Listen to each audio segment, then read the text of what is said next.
Welcome to our 28th annual Robbie Burns Night. Robbie Burns would have been 263 years old in a couple of days. My name is Ron Keefe, and I'm the proprietor here at the Granite Brewery for over 30 years now. And since we have recently agreed to another 10-year extension on our lease, we're well on our way to 40 years. I hope you survived the big snowstorm this week, and kudos to our brave customers who trucked over to have a beer on our heated patios. Well, it's been quite a couple of years, hasn't it? Seems like 100 years ago that I was welcoming you into our 26th annual Robbie Burns Night at the Granite, when all I had to complain about was the LRT construction on Eglinton Avenue. That was my only problem at the time, it seemed. Fast forward to January 2021, and although I could still complain about the LRT, it's not even in the top 5. That was pre-vaccine, pre-Delta, pre-Omicron. I stood in the empty room in the brewery there to welcome you all to our first and hopefully only virtual Robbie Burns. So here I am again, standing in an empty room, not really an empty room, outside, as this is the only place that Doug Ford will allow us to have a drink these days, it seems. But at least there are some benefits, I suppose. No, I can't hear any heckling or cat calls, which I'm sure are there, but we'll keep going anyway. The response to this evening's events has been really wonderful. We've been delivering dinners and beers all across the city for the last 2 days. But as we can also forget about the chaos online learning, TV star epidemiologists, and PCR tests, and look forward to a great evening. It will feature many wonderful repeat performances from 2021. My role today is quite simple. You'll not have to listen to me too long, just to explain how the evening will go. So I hope that those of you that had ordered our dinners and beer delivered are now enjoying Granite Spent Grain Bread and Best Bitter as the welcome beer. I have a certain method that I follow, as many regulars have caught on to. Normally, there is a routine, a consistency that is required at Burns suppers, as that Scottish professor says, that I quote every year. For Scots and Scotch drinkers, Burns night suppers are when people who hate each other the other 364 nights of the year are drawn together in group hugging conviviality. But Burns night suppers are paradoxical, satirical yet solemn, respectful yet alcoholic. They have a set structure, almost liturgical, but instead of standing up and singing a hymn, at intervals you are obliged to stand and drink a toast every 10 minutes. Now, for several years I would stop here and offer a toast, but I found it was impossible to regain control of the crowd after that. But last year we did it. We went ahead, and as things were quite a bit different. Last year we toasted the frontline workers, and rightfully so. This year I'd ask you to raise a glass to those workers who have paid the price of this pandemic more than anyone. All those, particularly in this industry, that have lost their jobs and income through no fault of their own. To all you good folks, here's hoping that things will get better soon. Cheers.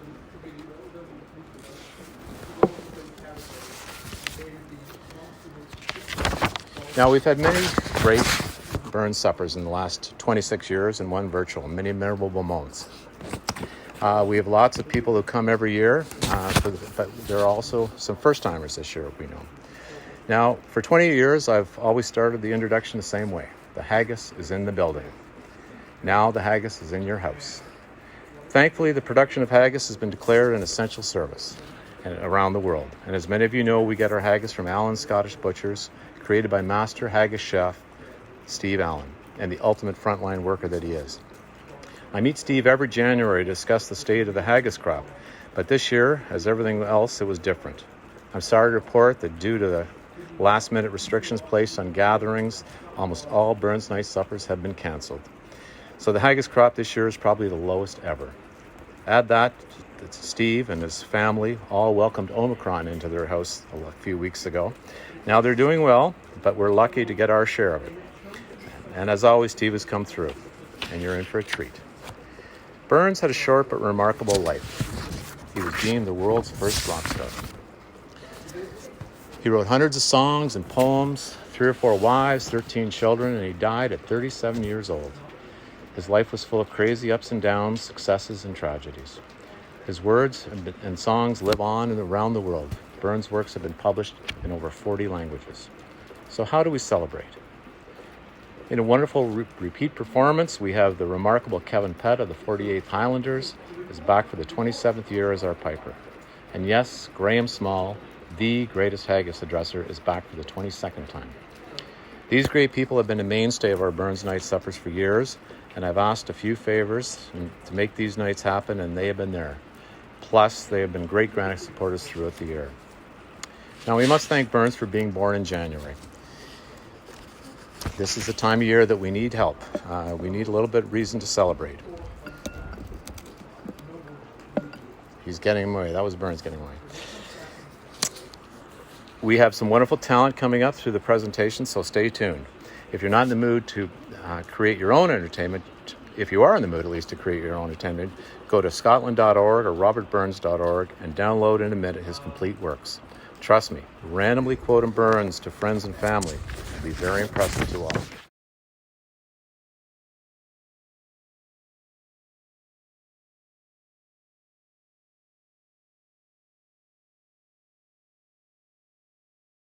The dinner will start shortly, but first the traditional Selkirk Grace by Robert Burns.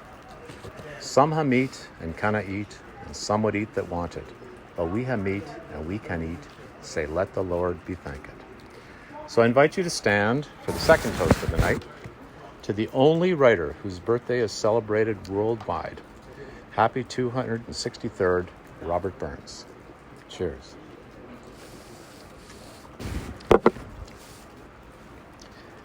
Now, hopefully your soup is at the proper temperature and the ringwood is in the glass. The haggis should be warming up in the oven, as you will need it very soon. And my suggestion is to take the stout out of the fridge now. It will be a perfect match for the haggis if it allows it to warm up a little bit. So sit back, relax, take your masks off, take note of the exits, put your seatbelts on, and we're ready to take off. Here is our amazing piper, Kevin Pett, to start the night off. Cheers and enjoy.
I would like to digress for a short time this evening and give you an introduction to the haggis as I know it. And of course, this is a haggis, the traditional fare at a Burns supper. But some of you may not know why the haggis is so revered in Scotland. Well, you see, hundreds and hundreds of years ago, when haggai, now that's plural for haggis, when haggai were running wild all over the highlands of Scotland, nobody could catch them. They ran too fast. They tried to shoot them with bows and arrows and muskets. They even tried to cleave them in half with claymores. Nothing worked. Until one morning down in a glen, a lone piper was playing a tune. And that piper suddenly realised that all the haggai around him were sound asleep. His pipe music had lulled them into a deep stupor, and overnight pipers became famous. Everybody wanted their own piper, and pipers became rich. Oh, you'll never find a piper without a penny in his spawn. But people soon realised that the haggis has a very, very mean disposition. Oh, this thing is vicious. You should see the teeth in this beastie. I could tell you some terrible stories, even worse than the one I'm telling you right now. But hopefully this evening you won't see the teeth, because in actual fact the haggis sits on his teeth a lie. The haggis sits with his bum in the air, and it's a very unfortunate circumstance when you're out walking with your kilt on and you happen to step over a haggis at an inopportune moment. You could get your sporn very dirty, and a few other things as well, I might add. So people became more than a little apprehensive. One minute the pipes are playing, the haggis is sound asleep. The music stops and this thing's up running amok, until one enterprising tuchter, now that's Scottish for Highlander, this tuchter found that if he took his haggis and he plopped it into a pot of boiling water and got it steaming hot, that the haggis would stay in this stupor longer. And so that's why this evening we brought this haggis out of the kitchen on a platter, steaming hot. But there's no guarantee, oh no. This beastie could waken up at any time, jump off the table and run around the room, causing people to suffer terrible burns. So what we're going to do, we're going to get the piper to play a wee tune, and then we're going to address this haggis.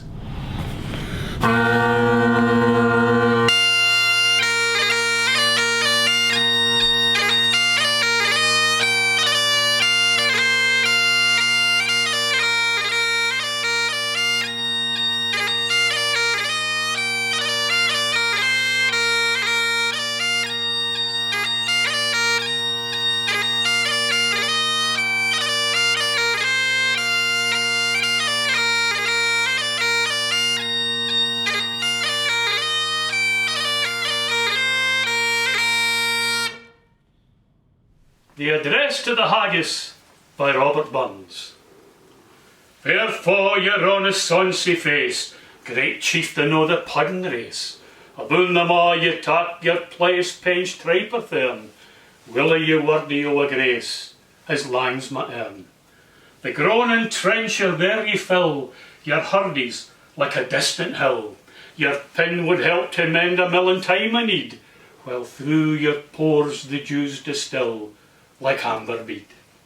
His knife, see rustic labour dicht, and cut ye up wi' ready slicht, trenching your gushing entrails brich like ony ditch, and then, oh, what a glorious sicht! It's warm, it's reeking, it's rich.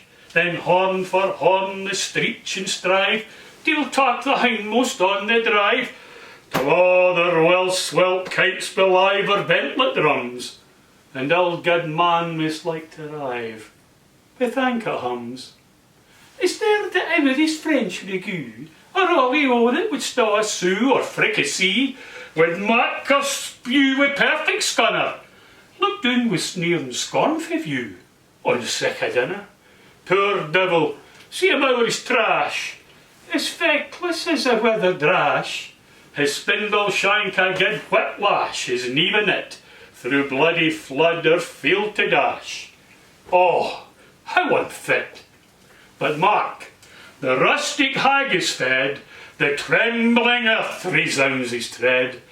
Clapping his wally knee, a blade he'll mak it whistle, then legs and arms and heads will sned, let taps o' thistle. Ye powers will make mankind your care, and dish them out their bill of fare.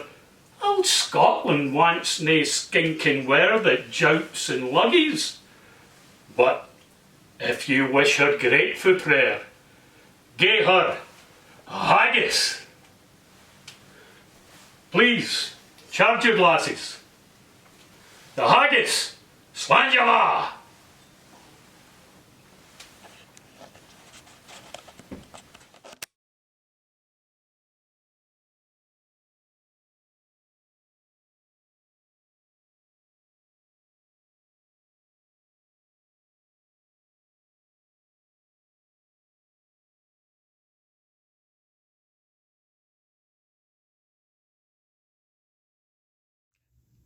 Here's a toast to the lasses. The only rhyming form that I know is the limerick, so that's what it's going to be. There are plenty of reasons to doubt 'em, but this isn't the time to shout 'em. So let's raise a dram to Ms, Miss and Ma'am. Where would we be without 'em? To the lasses.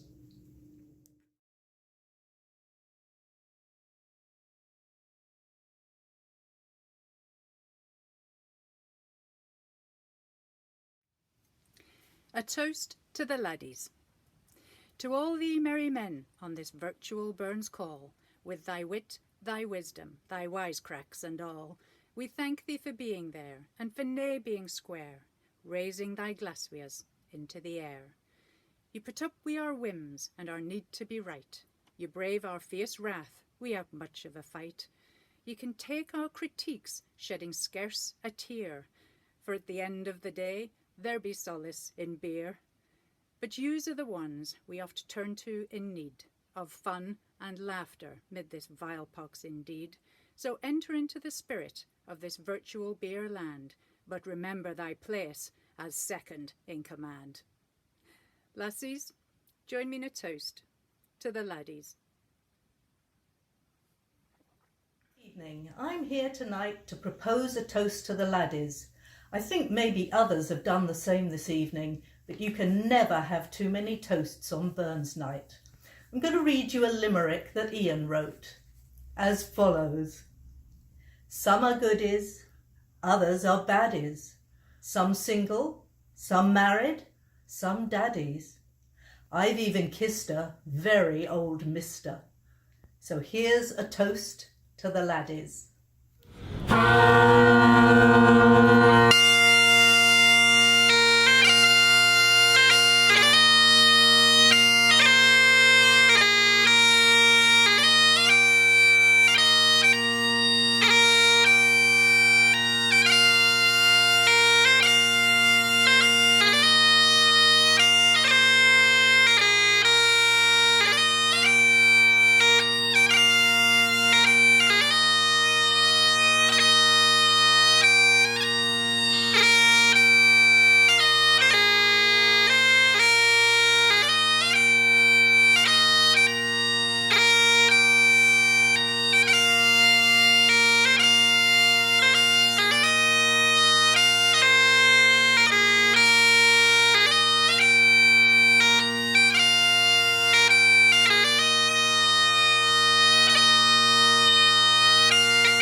This has been a hard year for everyone. We hope at this time next year we can all meet again at the Granite. Haste ye back, we love you dearly. Haste ye back, you're welcome here. May your days be free from sorrow, and your friends be ever near. May the path on which you wander bring you joy every day. Haste ye back, we love you dearly. Haste ye back on friendship's way.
Oh, the summertime is coming, and the trees are sweetly blooming, and the wild mountain thyme grows around the blooming heather. Will you go, lassie, go? And we'll all go together to pluck wild mountain thyme all around the blooming heather. Will you go, lassie, go?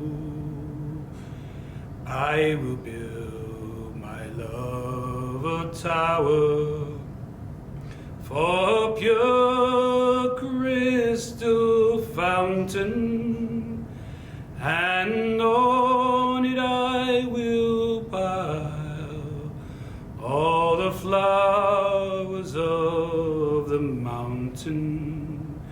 Will you go, lassie, go? And we'll all go together to pluck wild mountain thyme all around the blooming heather. Will you go, lassie, go? If my true love she were gone, then I'd surely find another to pluck wild mountain thyme all around the blooming heather. Will you go, lassie, go? And we'll all go together to pluck wild mountain thyme all around the blooming heather. Will you go, lassie, go? Will you go, lassie, go? Will you go, lassie,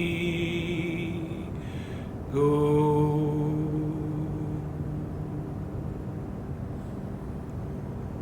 Scottish Music Hall medley.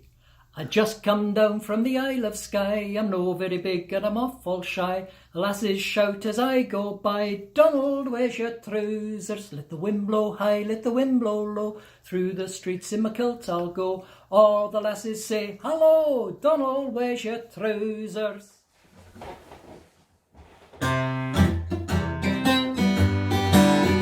You may talk about your Lancers or your Irish Fusiliers, the Aberdeen Militia or the Queen's Own Volunteers, or any other regiment that's high far above, but give to me the tartan of the gallant Courtois. Strolling through the green fields on a summer's day, watching all the country girls are working at the hay. I really was delighted and he stole my heart away when I saw him in the tartan of the gallant Courtois.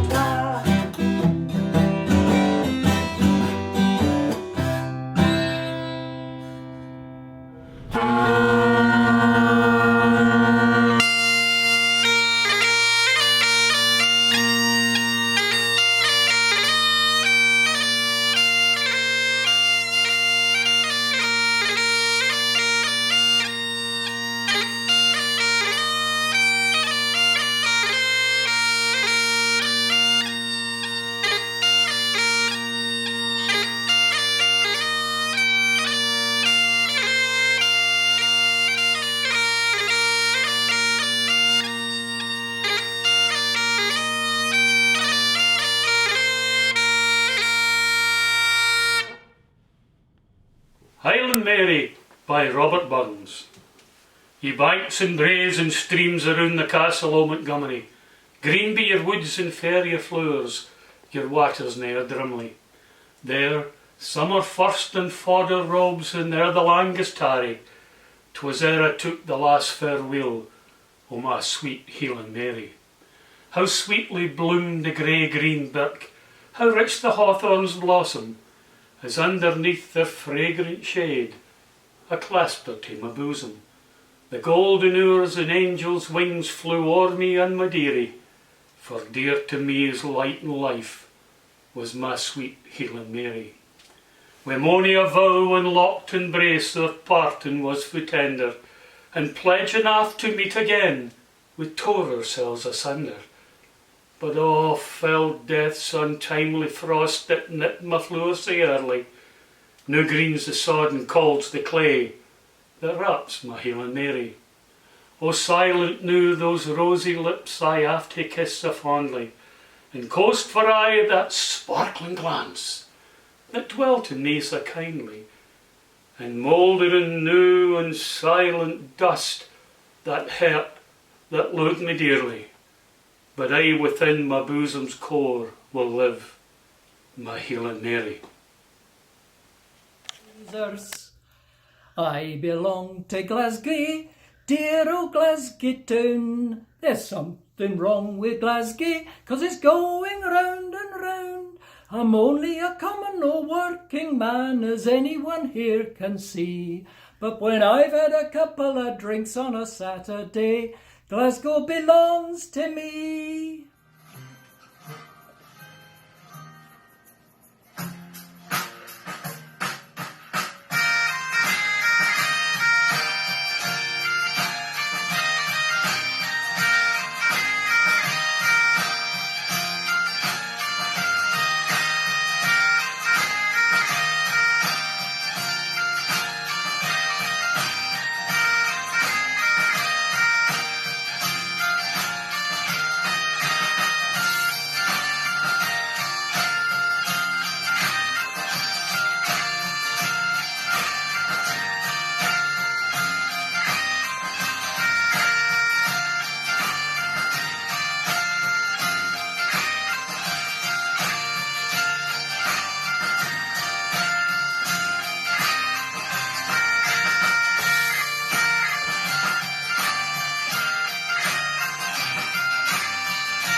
Hello everyone.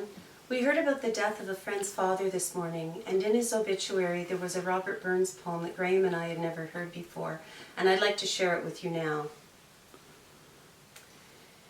An honest man here lies at rest, as e'er God with his image blessed, the friend of man, the friend of truth, the friend of age and guide of youth. Few hearts like his with virtue warmed, few heads with knowledge so informed. If there's another world, he lives in bliss. If there is none, he made the best of this.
Okay, where are you ready?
in the gloaming by the bonny banks of Clyde, roaming in the gloaming wi' your lassie by your side. When the sun has gone to rest, that's the time I love the best. Oh, it's lovely roaming in the gloaming.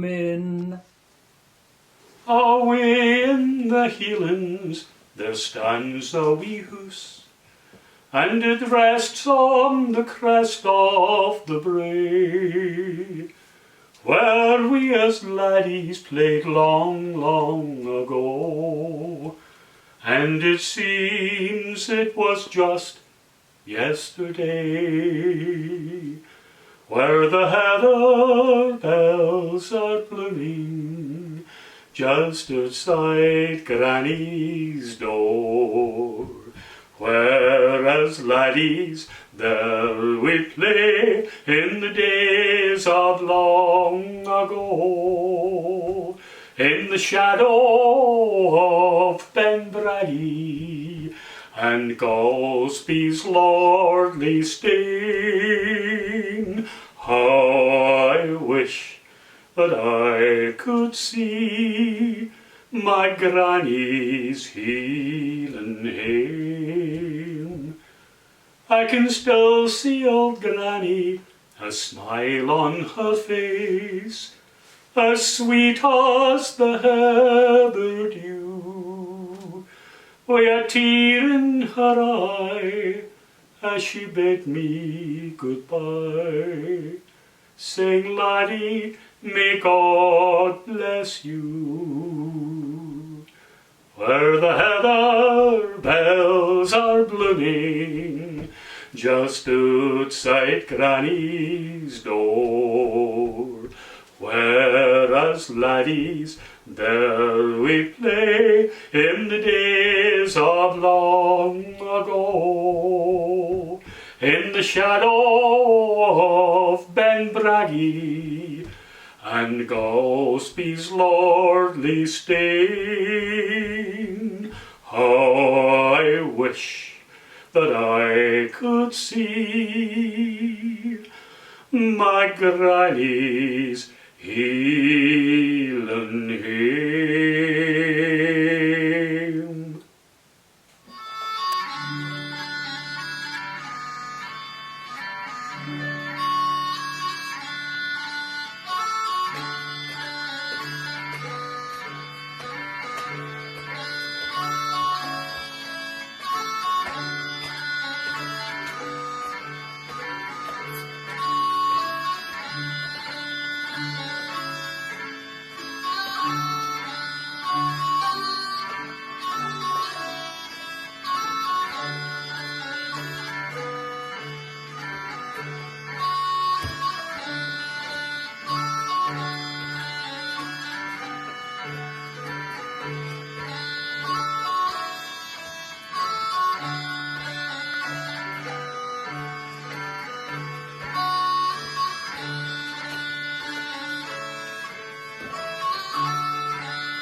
And back by popular demand, oh, ye canny shove your granny off a bus. Oh, ye canny shove your granny off a bus. Oh, ye canny shove your granny, 'cause she's your mammy's mammy. Ye canny shove your granny off a bus. You can shove your other granny off a bus. You can shove your other granny off a bus. You can shove your other granny, 'cause she's your daddy's mammy. You can shove your other granny off a bus. Thank you, and lang may your lum reek. I'd like to share with you a song that predates Auld Lang Syne by at least 100 years. It was sung to family members in Scotland and Ireland when they were leaving for the New World, never to be seen again by their families. This is The Parting Lass. Oh, all the money that e'er I spent it in good company, and and all the harm that e'er I've done.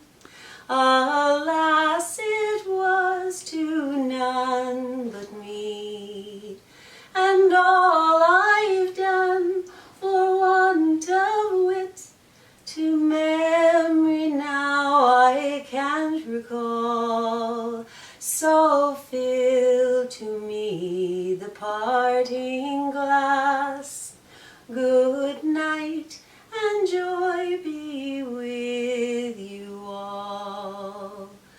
Oh, all the comrades that e'er I've had are sorry for my going away, and all the sweethearts that e'er I've had would wish me one more day to stay. But since it falls unto my lot that I should rise and you should not, I'll gently rise and I'll softly call. Good night, and joy be with you all. Good night, and joy be with you all.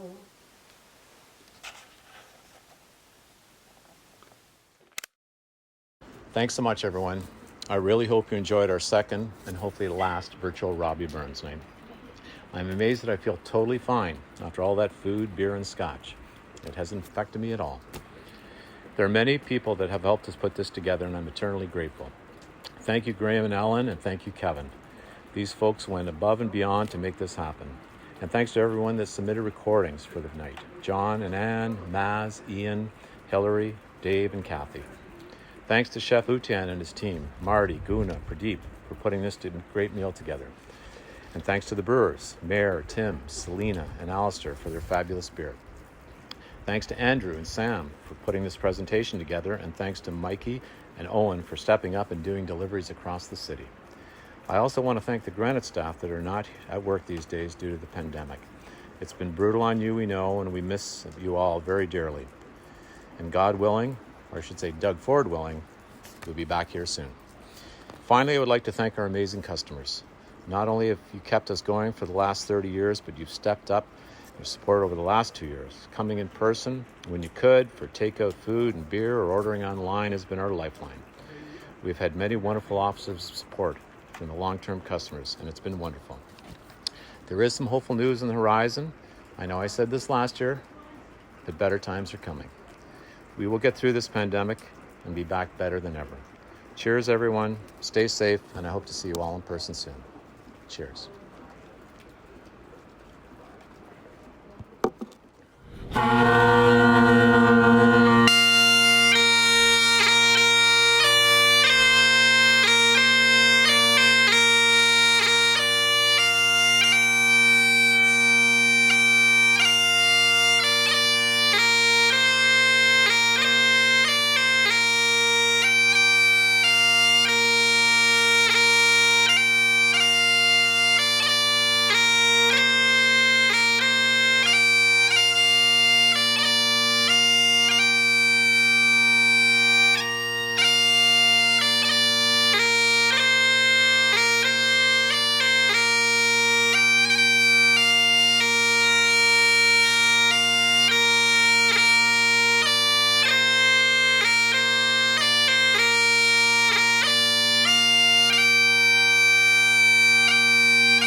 Nice one. All right? Yeah, yeah.